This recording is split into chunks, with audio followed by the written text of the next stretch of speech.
Par exemple, en science, on va valoriser l'onde au détriment de la particule.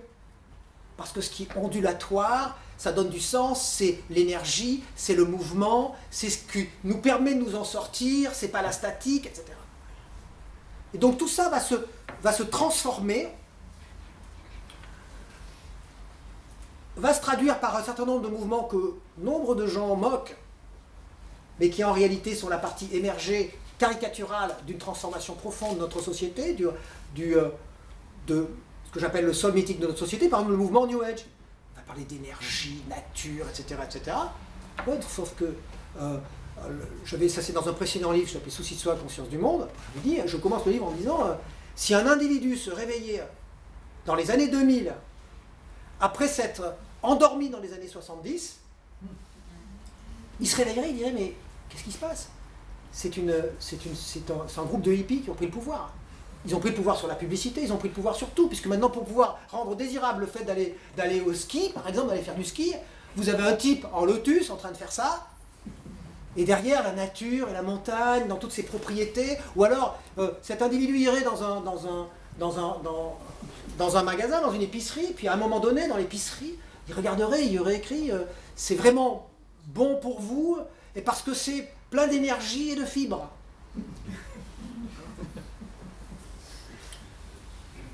Tel yaourt est meilleur parce qu'il y a plus d'énergie et de vitamines. Pourtant, les vitamines, c'est pas spécialement de l'énergie, mais bon, c'est de l'énergie et des vitamines pour tout le monde. Quand on rentre dans une pièce aujourd'hui, c'est ce que je vous disais, ce qui est intéressant, c'est ce qui est incorporé, qui n'est pas réfléchi, qui va de soi, y compris pour moi. Je ne le remets pas en cause. Je rentre dans la pièce, il y a une bonne énergie ici. Je vous assure qu'au 15e, 16e siècle, personne n'aurait compris ce que vous voulez vouloir dire. Qu'est-ce que tu veux dire, une bonne énergie? Là, tout le monde comprend ce que ça veut dire, une bonne énergie. Vibes. Ça circule. Ah oui, parce que c'est quand ça circule maintenant que c'est le bien. Pas de raison, peut-être que ça circule pas moins.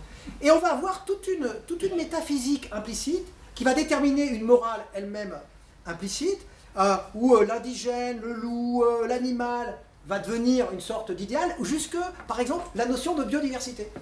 C'est intéressant, la notion de biodiversité. Parce qu'on nous dit, la biodiversité, c'est vraiment ce qu'il faut viser. On voit bien que quand on prononce le mot biodiversité, d'emblée, c'est le bien. C'est pas la peine de discuter, c'est juste le bien. Après, on peut discuter à l'intérieur du paradigme, mais on n'a pas le droit de discuter le paradigme. C'est ça le problème. Moi, je le discute, le paradigme. Ça ne veut pas dire que je suis contre la biodiversité, c'est plus subtil. Ça veut dire qu'en soi, la biodiversité, c'est pas un bien. Ça veut dire que vous prenez un certain type d'écosystème, vous mettez trop de biodiversité, ça étouffe juste l'écosystème. C'est pour ça que dans les processus réellement naturels, il y a des incendies qui permettent à l'écosystème de respirer à nouveau. Moi, je ne dis pas que c'est bien ni que c'est pas bien. Je dis c'est étonnant et c'est étrange que le mot même de biodiversité, enfin c'est étrange, pas si étonnant que ça, parce que c'est devenu le sol mythique, en soi, signifie le bien. Alors, est-ce que je dis que c'est une mauvaise chose? Non, c'est pas une mauvaise chose, parce qu'effectivement, aujourd'hui, on a plus besoin de biodiversité. Et comme je vous le disais au début, pour qu'un mythe fonctionne, il faut qu'il soit plausible. Or, puisqu'on a plus besoin de biodiversité, parce que c'est là où est le problème essentiel, mais le problème conjoncturel, on va en finir par en faire un point de foi, un point mythique, mais c'est nécessaire puisqu'on n'a pas accès au réel et en fait on ne sait pas ce que c'est que vraiment la biodiversité, si c'est bien, si c'est mal. Donc on le construit pour pouvoir en faire quelque chose qui nous oriente et qui nous oriente de façon relativement efficace. Et on a raison, donc je suis pour la biodiversité. Vous voyez ce que je veux dire? C'est parce que le champ de plausibilité a évolué en fonction de ce qu'on croit savoir, qui est fondé sur les méthodes qui nous permettent de savoir, à savoir la science, ce qu'on appelle la science.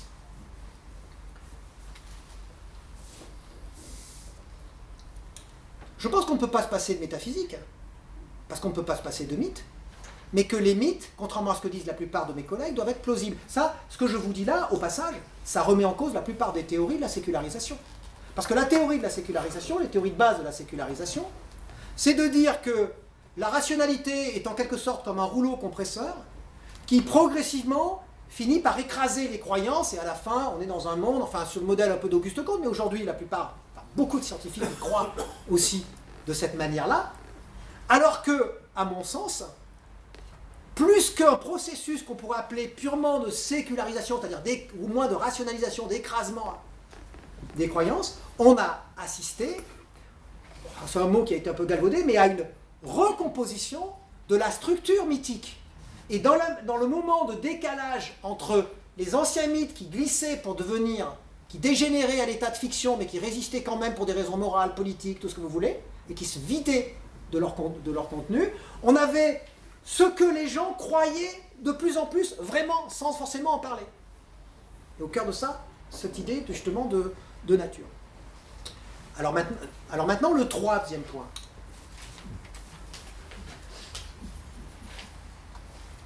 Le troisième point, c'est la question du risque totalitaire, si vous voulez, du risque dogmatique. Maintenant que j'ai dit que j'ai critiqué la construction même du concept et comment est-ce qu'il avait glissé en situation de devenir le cœur de la nouvelle mythologie, et que, même si je critique cette mythologie, j'y souscris. Je souscris à la mythologie, c'est-à-dire je souscris à la scène et je souscris au décor naturel, mais je ne souscris pas à tous les scénarios. Par exemple, je ne souscrirai pas à un scénario, je prends le pire, je prends un scénario d'hygiénisme global sur le mode nazi, qui était fondé sur la même base naturaliste. Trouver une nature pure. Seulement, il ne faut pas se croire indemne, il ne faut pas se croire supérieur à ce qui s'est passé de ce point de vue-là. Parce que les réessentialisations totalitaires apparaissent plus vite qu'on pourrait croire, parce que justement elles n'apparaissent pas, parce qu'elles sont incorporées, qu'elles se traduisent par des sentiments, c'est-à-dire par de l'adhérence avant d'être de l'adhésion. Et qu'une fois qu'elles adhèrent au sens de l'adhérence, vous pouvez faire ce que vous voulez en termes d'adhésion, les gens ne sont pas d'accord. On disait tout à l'heure avec Michel Miaille que j'avais un petit chapitre dans un livre sur la laïcité, je l'appelais du oui bien sûr mais quand même. Le oui bien sûr c'est l'adhérence, le oui bien sûr c'est l'adhésion, c'est-à-dire les gens sont d'accord, ils ne sont pas racistes, ils ne sont pas ceci, ils ne sont pas cela, etc., etc., etc. Puis moi je dis à mes étudiants, ce qu'il faut c'est trouver le mais quand même. Et donc pour trouver le mais quand même, il faut y aller. Tac, il faut les piquer dans leur ego. Et là à un moment donné, on se rend compte qu'ils vont vous dire quelque chose, c'est le mais quand même, oui mais quand même. Alors vous le voyez avec l'islam, ça c'est oui bien sûr, mais quand même, ils sont quand même musulmans, il ne faut quand même pas charrier. Ça va être pareil avec le racisme aujourd'hui. C'est oui bien sûr, oui bien sûr, oui bien sûr, ça va être pareil avec l'homosexualité, ça va être pareil avec toute une série de choses qui sont encore en transition vers ce qu'on sait qu'on doit absolument accepter, mais quelque part, il y a une incorporation qui fait qu'on n'accepte pas complètement. On peut même en rajouter sur l'adhésion pour masquer le fait que notre adhérence n'est pas si forte que ça.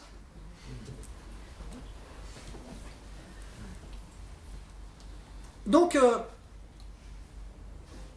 moi, ma crainte aujourd'hui, c'est qu'une certaine forme d'adhérence mythologique, irréfléchie donc, parce que c'est l'adhérence mythologique, à cette nature surnaturelle, vous l'avez compris, qui se dépasse elle-même, qui est devenue hyper-nature, plus que de la nature. Que cette adhérence, elle se transforme, comme on peut le voir dans ce qu'on appelle la deep écologie, en anti-humanisme. Et c'est ce qu'on trouve à multitude d'égards. En même anti-industrialité, anti-technologie.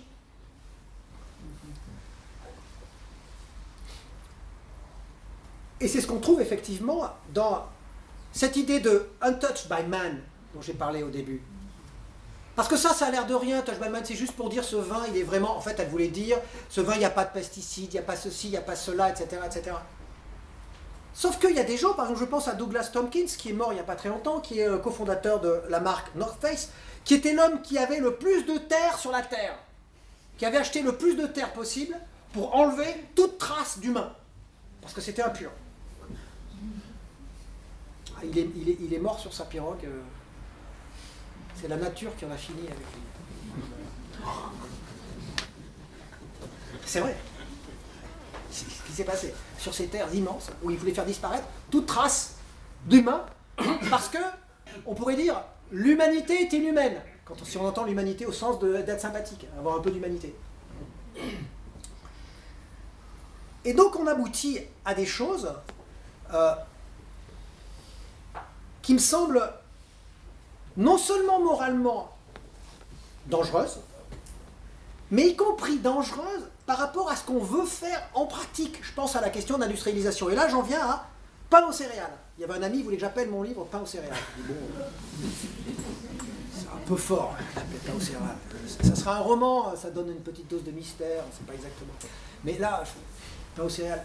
Pourquoi? Parce que pain aux céréales, ça va plus loin. Dans un sens, ça a l'air de rien, c'est juste un pain aux céréales sur la table, etc. Mais ce qui est intéressant dans la question du pain aux céréales, l'autre ne serait pas aux céréales, donc ça serait un pain immoral, quelque part. Bon, vous pouvez prendre du pain blanc si vous voulez. C'est pas seulement ça, c'est que le pain aux céréales, il est plus industrialisé que l'autre. Je trouve ça très intéressant. Parce que si le pain aux céréales, ça devient le paradigme de, de nos modes d'action, ça veut dire que pour surnaturaliser la nature, pour lui donner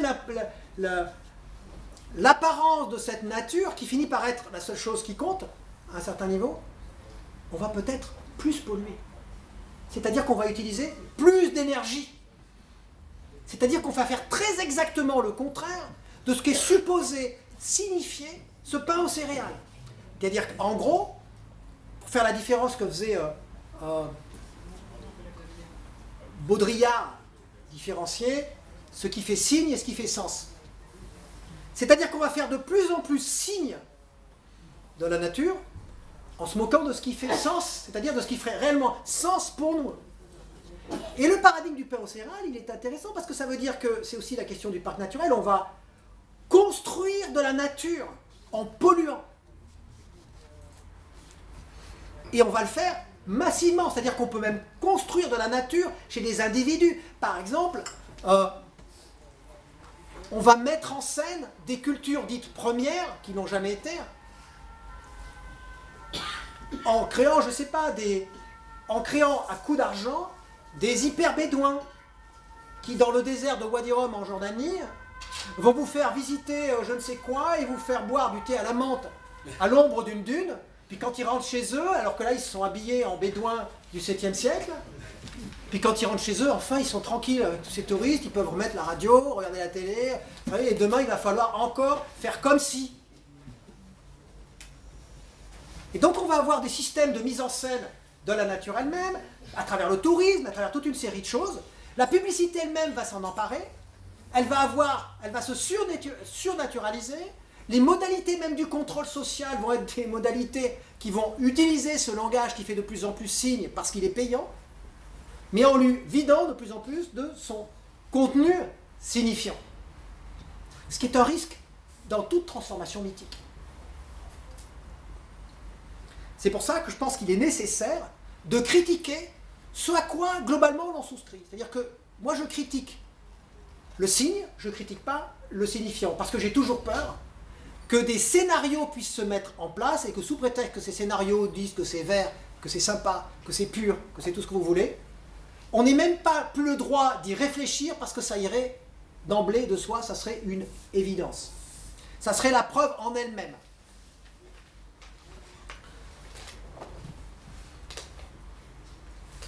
Et je finirai, et là ça sera ma conclusion, sur ce point par dire que ce que j'ai essayé de vous dire dans ces 3 points, moi, me conduisent à réfléchir, peut-être de façon un peu plus approfondie que ce qui avait pu être ma réflexion sur ce sujet jadis, sur ce qu'est véritablement l'humain.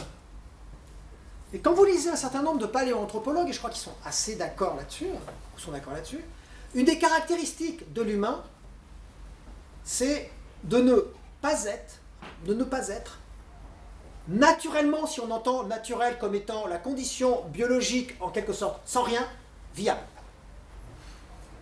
De ne pas être viable, c'est ce que certains appellent le singe nul. Alors il y a des conditions, effectivement, climatiques, je ne vais pas revenir sur tout le processus que les paléoanthropologues appellent le processus d'hominisation. Mais moi, ce que je retiens, c'est cette petite phrase qui prend son sens, si vous avez écouté ce que j'ai dit, c'est que l'homme est un animal biologiquement artificiel. Et je tiens au mot biologique. C'est-à-dire que bios, pour maintenir sa vie, il ne peut pas se passer de l'artifice à la base. Ça veut dire que ce qui est le plus naturel chez lui, c'est la construction d'artifices positifs. D'ailleurs, l'art, c'est ça, l'artisanat, etc. Toutes ces choses-là. Et lorsque on remet en cause l'industrie, par exemple l'industrie du 19e siècle, du 20e siècle, du début du 20e siècle, en disant c'est extrêmement polluant, on a fait un certain nombre de choses qu'on ne devrait plus faire, par exemple l'Europe elle est née aussi de la déforestation. Déforestation, comme l'a montré même Weber, qui était liée à la rationalisation du travail à l'intérieur des premières grandes unités de production pré-industrielles que sont les monastères. Et qui a fait quoi? Qui a défriché l'ensemble de l'Europe. Aujourd'hui, on ne peut pas faire la même chose avec la forêt amazonienne, parce qu'on ne pourrait plus respirer. C'est clair.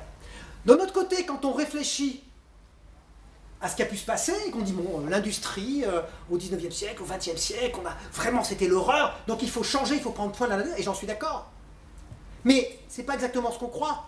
C'est parce qu'on n'avait pas un niveau d'artifice, c'est-à-dire de technologie, suffisante pour ne pas être en prise encore trop directe avec la nature, justement, dans ses lois brutes et brutales.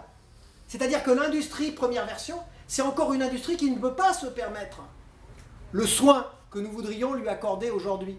C'est-à-dire que c'est par plus d'industrie qu'on arrive à construire du soin. Parce que si on est à le niveau au paléolithique, on ne prend pas soin de la nature, je l'ai dit plusieurs reprises. Sauf que l'impact qu'on a sur la nature est tellement égal à zéro, tellement faible, tellement fragile, tellement infime, que ça ne fait rien.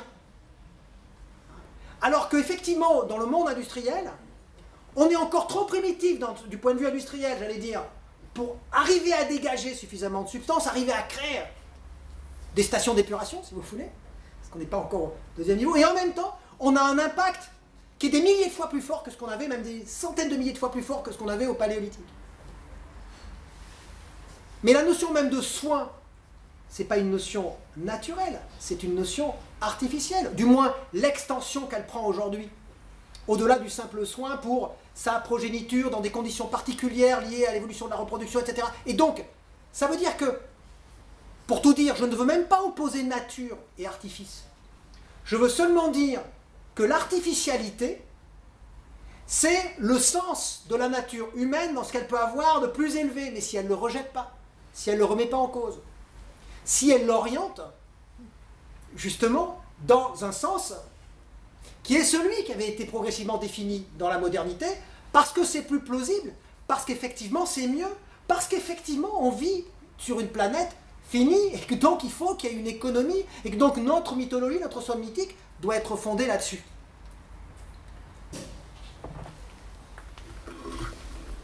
Donc je dirais que finalement, si j'ai écrit ce livre, c'est pour prévenir les dérives qui se veulent surnaturalistes, c'est-à-dire d'une deep écologie qui voudrait ne plus être humaniste parce que l'homme serait en soi le mal et qui attribuerait une sorte de culpabilité, et ce qu'on trouve aujourd'hui dans les discours, absolue, c'est-à-dire une culpabilité irréfragable, comme on dit en droit, et irréversible à l'homme, alors que le sens même de cette culpabilité est un construit de notre artificialité, c'est-à-dire de ce qu'il y a de meilleur dans notre nature.